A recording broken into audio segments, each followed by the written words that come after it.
The night was thick with the kind of silence that cuts through your bones, the kind you feel when something heavy has just been dropped between two people who are supposed to be unbreakable. I remember sitting in my apartment, staring at the phone, knowing it held a message from her, the one she swore would never need to be sent. Here's what happened. If you enjoy true stories, psychological breakdowns, and unbelievable real-life situations, subscribe now because we post new videos every week. Now, let's get into it.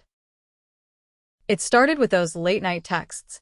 She'd send them as if they were secrets shared in the dark of our bedroom, but there was something different about these ones. A hunger I couldn't quite place.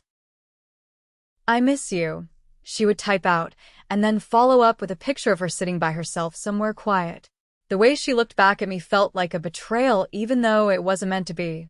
But that's not even the worst part. I started noticing the subtle changes, little things only I seemed to notice.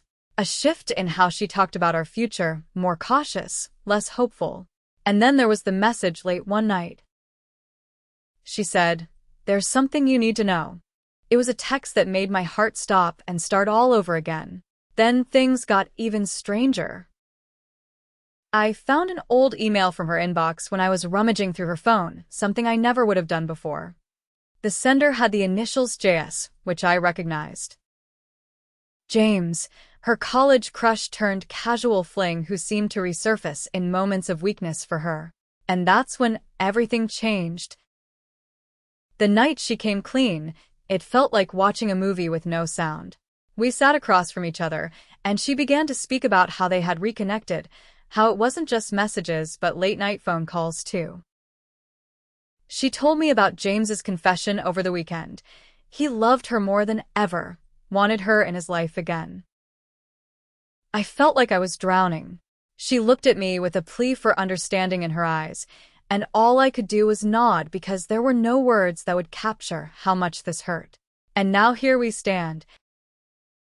How do you move forward from a truth so painful it feels unreal? How do you rebuild something after seeing its foundation crumble beneath your feet? If you enjoyed the story, don't forget to like, subscribe, and turn on notifications so you never miss another unbelievable story. Thanks for watching, and I'll see you in the next one.